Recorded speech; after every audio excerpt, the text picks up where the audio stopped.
Good morning friends. कल हमने कहाँ तक देखा था, टोटल डिमांड को समझ लिया था क्या होता है। अब इसमें हम देखेंगे एक बार रिवीजन के फॉर्म पे। फर्स्ट क्या है, डोमेस्टिक वाटर डिमांड। हमने क्या पढ़ा था, इसकी 135 से 225 litre per capita per day. वहीं फुल फ्लैश सिस्टम 60 के लिए कितनी हो जाएगी, 200। वहीं हम देखते हैं इंडस्ट्रियल वाटर डिमांड के लिए कितनी है, 50 to 450 litre per capita per day. वहीं इंस्टीट्यूशनल वाटर डिमांड के लिए कितनी है, 20 से 50 litre per capita per day. में देखते हैं वाटर फॉर पब्लिक यूज, इसका कितना है, 5 to 6% of total demand. Higher demand, higher demand के लिए कुछ फॉर्मूले हैं, जिसको हमने कल देखा था, इंपेरिकल फॉर्मूले हैं। तो ये क्या होती है, फर्स्ट कुचलिंग मेथड। कुचलिंग मेथड से क्या होगा, 3182 अंडर रूट पी, किस पे आता है, ये लीटर पर मिनट पे आता है। वहीं फ्रीमान मेथड पे देखते हैं तो 1136 p/10 plus 10 litre per minute पे आता है। ये किस में आता है, लीटर पर मिनट पे आता है। वहीं national board of fire and writers method से कितना आता है, 4637 under root P 1 minus 0.01 under root P, अभी लीटर पर मिनट पे आता है। वहीं बोस्टन्स फार्मूला से क्या आता है, 5663 under root P litre per minute.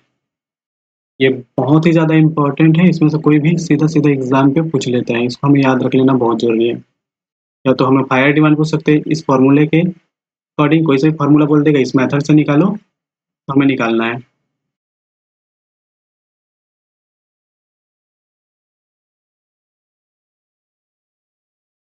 अब आगे देखते हैं।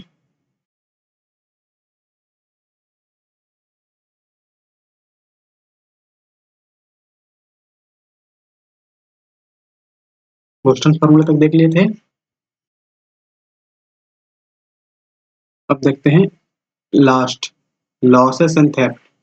जो लॉस हो जाती है, जो पानी की चोरी हो जाती है, पाइप पाइप के लीकेज की वजह से लॉस हो जाती है, तो वो कितना होता है, 10 से 15% ऑफ टोटल डिमांड।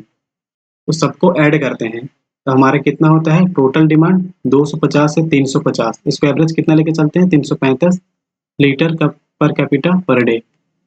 बहुत ही इंपॉर्टेंट डेटा है ये। अब आगे देखते हैं, factor influencing demand of water.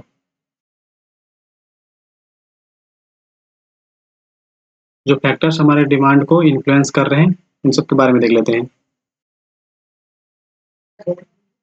पहला क्या है हमारा, साइज ऑफ सिटी। दूसरा क्या है, क्योंकि साइज ऑफ सिटी तो डिपेंड करेगी, जितनी बड़ी साइज सिटी होगी, जैसे हमारे पास जितनी बड़ी सिटी होगी, पॉपुलेशन उसमें उतना ही ज़्यादा होगा, तो पॉपुलेशन उतना ही ज़्यादा होगा तो पानी की रिक्वायरमेंट भी क्या हो जाएगी, बढ़ जाएगी। सेम हुई है एक्सटेंशन ऑफ इंडस्ट्रियलाइजेशन, इंडस्ट्री के अकॉर्डिंग डिपेंड करती है। जितनी बड़ी इंडस्ट्री होगी, लोग एम्प्लॉयमेंट के लिए आएंगे, तो वैसे ही वहाँ का वाटर डिमांड बढ़ जाएगा। टाइप ऑफ सीवरेज सिस्टम के ऊपर भी डिपेंड करता है, फुल फ्लैश सिस्टम है या नॉर्मल है, या लिविंग अप स्टैंडर्ड, इस पर डिपेंड करता है। क्लाइमेट कंडीशन पे डिपेंड करता है कि हमारा क्लाइमेट कैसा है। कॉस्ट ऑफ वाटर, इसके ऊपर भी डिपेंड करता है। क्वालिटी ऑफ वाटर के ऊपर भी डिपेंड करता है। प्रेशर इन डिस्ट्रीब्यूशन सिस्टम, इसके ऊपर भी डिपेंड करेगा। टाइप ऑफ डिस्ट्रीब्यूशन सिस्टम, इसके ऊपर भी डिपेंड करेगा। प्रेशर और टाइप दोनों के ऊपर करता है। जैसे हमें डिस्ट्रीब्यूशन क्या होती है, कंटिन्यूस टाइप, तो नॉन कंटिन्यूस, अगर उसको इंटरमीडिएट बोल सकते हैं। जैसे इंटरमीडिएट होगी तो उसमें लॉस क्या हो जाएगा, कम होगा। लेकिन जो कंटिन्यूस है, उसमें जब यूजफुल होगा तब यूज होगा, लेकिन जब यूजफुल नहीं होगा तब क्या हो जाएगा, ये पूरी लॉस में चली जाएगी। अभी हमारा हो सकता है डिस्ट्रीब्यूशन सिस्टम का, सेम वैसे ही प्रेशर के ऊपर भी डिपेंड करता है।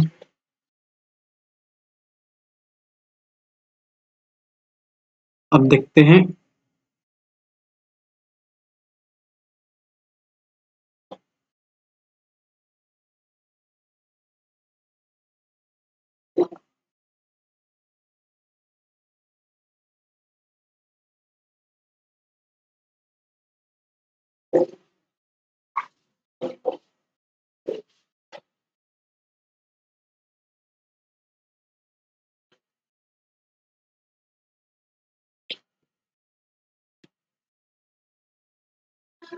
जैसे फ्लक्चुएशन। अब हम देखते हैं फ्लक्चुएशन।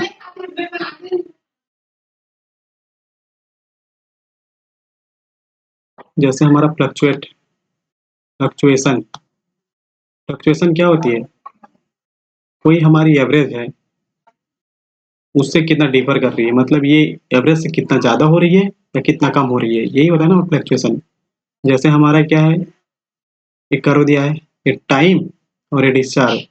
टाइम और डिस्चार्ज के बीच में जैसे कर्व ऐसा बना है, क्योंकि इसमें डिमांड क्या होता है, अनयूनिफॉर्म होता है। यूनिफॉर्मली तो होता ही नहीं है, नॉन यूनिफॉर्म होता है। तभी क्या होता है, हमारा डिमांड कभी बढ़ता है, कभी घटता है, कभी बढ़ता है, कभी घटता है। तब हमारा मान के चलते हैं, ये हमारा क्या है, एक एवरेज वाली लाइन है। ये वाली लाइन क्या, हमारी एवरेज वाली लाइन। तो उसी को डिफाइन किया गया, फ्लक्चुएशन को एवरेज को लेकर चला है। एवरेज से या तो मैक्सिमम पे जा सकता है, या तो एवरेज से मिनिमम पे आ सकता है। तो वही हमारे क्या है, एवरेज डिमांड, मैक्सिमम डिमांड। तो एवरेज डिमांड से मिनिमम डिमांड जो फ्लक्चुएट कर रहा है उसी को समझाया है इसमें। वही क्या होता है, मैक्सिमम डेली डिमांड क्या होती है, 1.8 in annual average demand. Important है ये बहुत ज़्यादा। मैक्सिमम डेली डिमांड कितनी होती है, इसका फ्लक्चुएशन फैक्टर कितनी होती है, 1.8। वही maximum hourly demand of maximum day कितनी होती है, 1.5 होती है।